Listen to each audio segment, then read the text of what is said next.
everyone, welcome again to another video in my Alsace wine journey.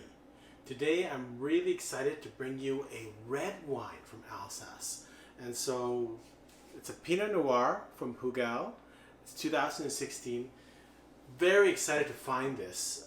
I'll show you the store in Vancouver that I found it at, because Pinot Noir only makes up about 8% of the grapes grown in Alsace. But I think it's going to be more and more important because of the escalating prices of Burgundy red wines. This is going to be a very attractive and affordable alternative.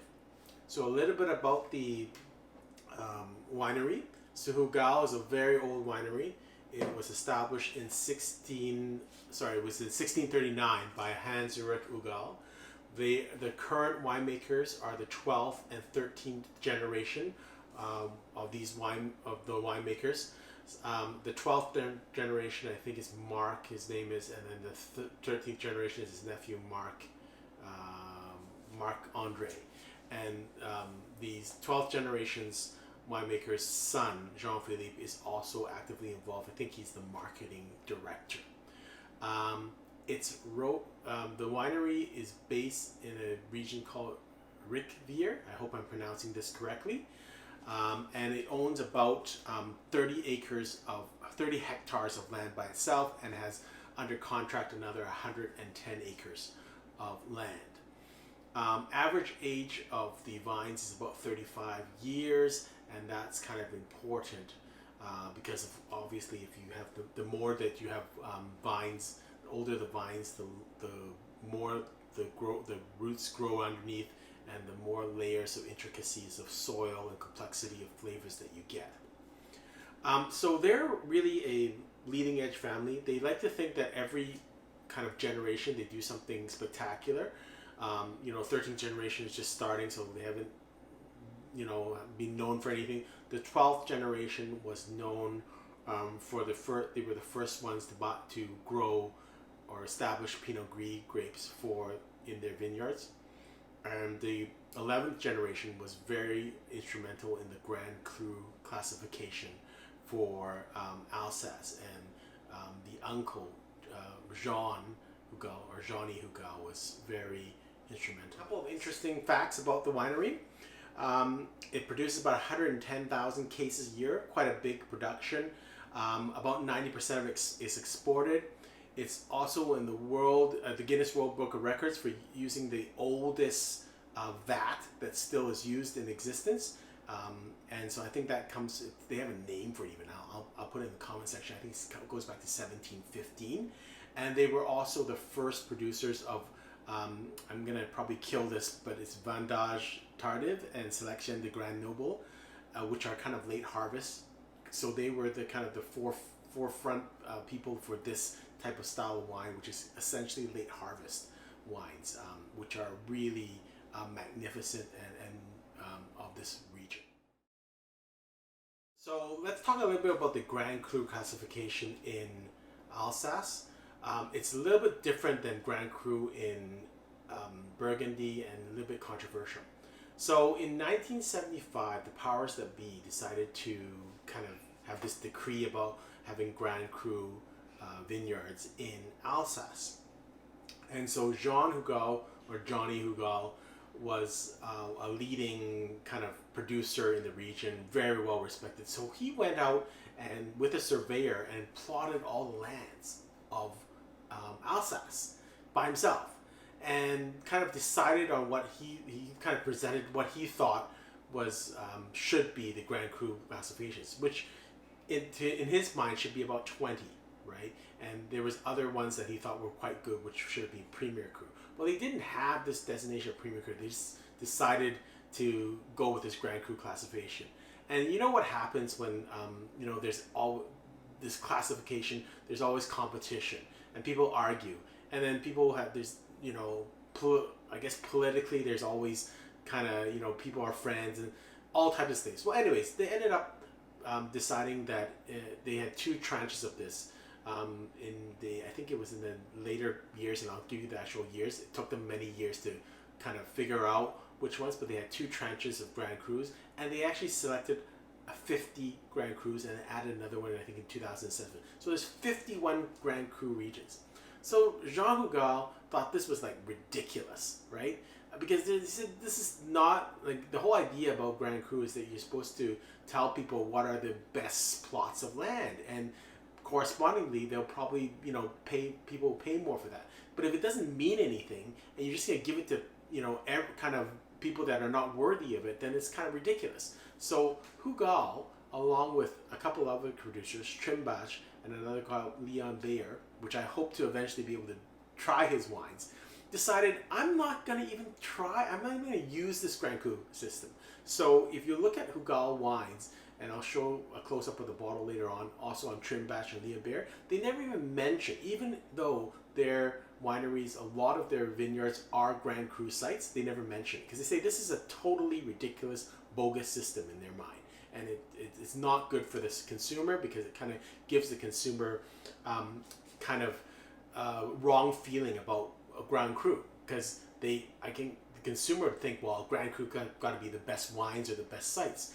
That may or may not be true. So especially in Alsace, that is not always the case, that all Grand Cru wines are better than AOC wines. And in fact, there's some spectacular AOC wines.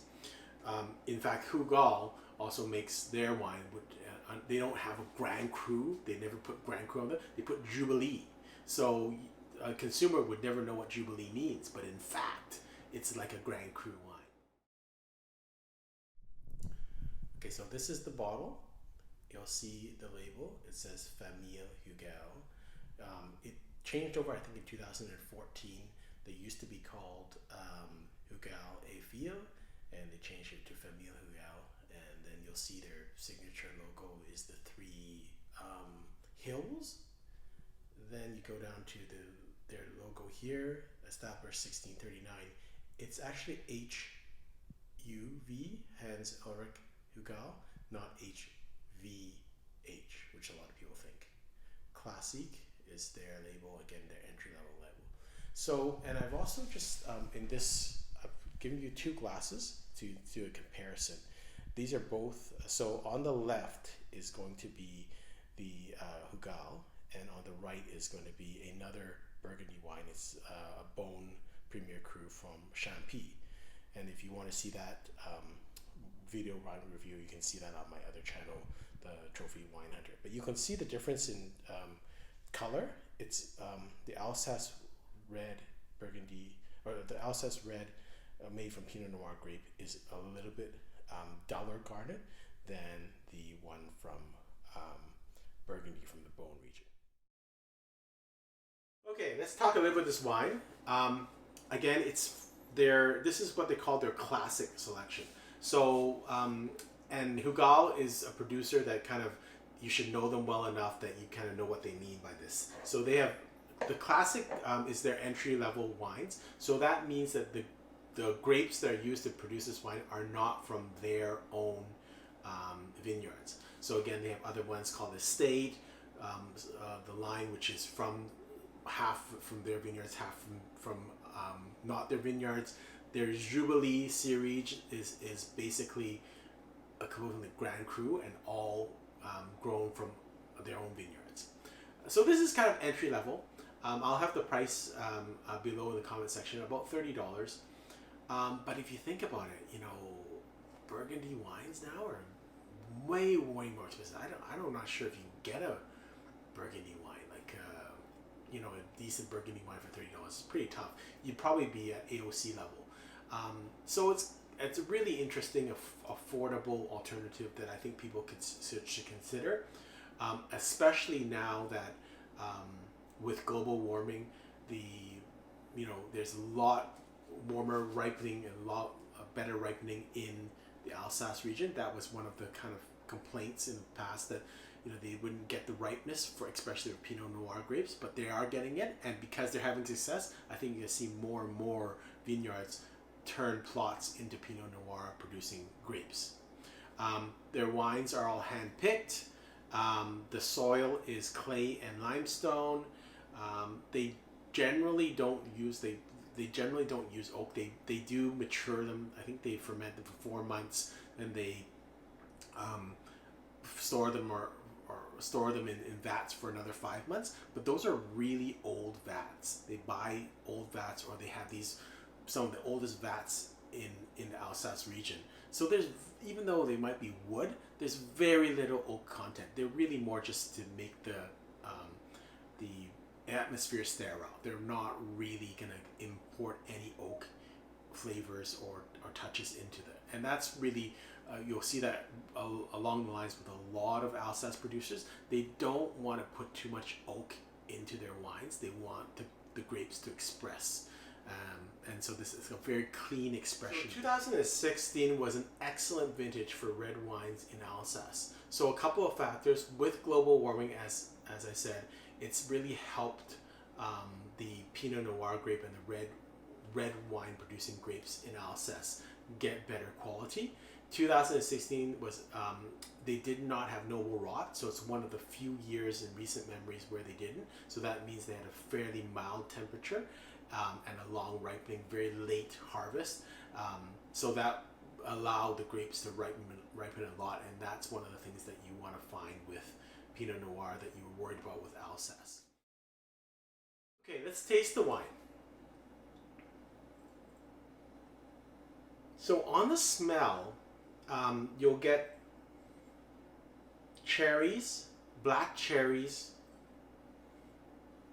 and strawberries, and a little bit of, it's kind of crazy because I know I just said that there's not, they put them in vats and they don't have much oak. It's not oak, but almost like a foresty wood type sensation. It's not oak, but it's foresty, like forest floor type. It's weird. You know, at first you might think it was oak, but then you're thinking, well, it couldn't be oak because they don't put oak barrels. So it's kind of forest lawn, forest loam, that type of stuff.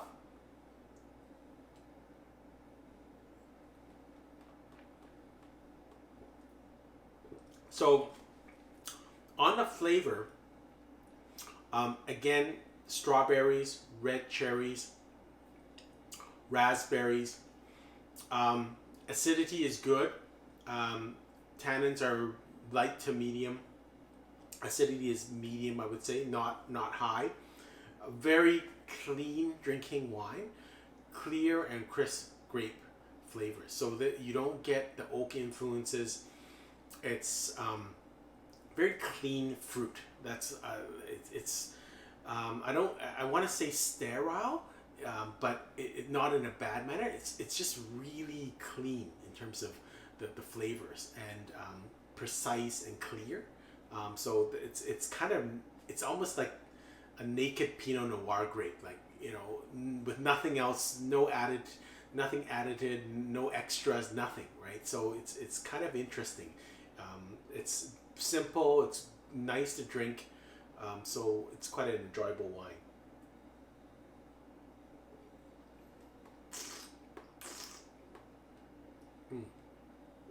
Beautiful flavors. The flavors come out very nicely. Got a little bit of bite at the end with cherries, but very clean and excellent. I think it'd be excellent with food, actually. Final thoughts on this wine. Before I begin, I forgot to talk about the cork. The cork is a DM5 cork, so it's a special cork that is produced to it certifies that it won't go moldy, or it won't get a corked wine, and it's certified for 5 years. They have different corks for 5, 10, 15, 20. So this kind of gives you an idea that it is an early drinking wine. This does not have a Wine Spectator rating. My rating, 87 points. People are going to say, well, it's a terrible rating. It's not. It's a great rating. It's a great wine. Good for sipping. Great for food. Personally, I'm really excited about this wine. I'd probably personally give it a higher rating, but I have to be fair with all the other wines that I've rated. I am so excited to drink a Alsace Pinot Noir wine. If you look at my other YouTube channel, the Trophy Wine Hunter, I tasted this with the Maison Champy Premier Cru bone wine, and honestly, they're very similar in terms of taste profile, other than the bone wine is more intense in every way. It's kind of got more cherry flavor, more acidity, a little bit more tannin, more intensity of flavor. A lot of people, again, will prefer this wine, I think, especially if you're not used to drinking Pinot Noir, because a lot of people I find are bothered by the high acidity from the very cherry flavors of cherry and strawberry flavors of Pinot Noir, and they're not used to it. So this is a wine that it's much more mellow, it's softer, it doesn't have any oak elements to it, and it's very clean and crisp and very precise in terms of the flavors. Really neat, actually. You don't get this very often. Hope you've enjoyed this. I hope that you'll continue this journey. I'm so excited to continue to drink beautiful Alsace wines. Until next time, happy drinking.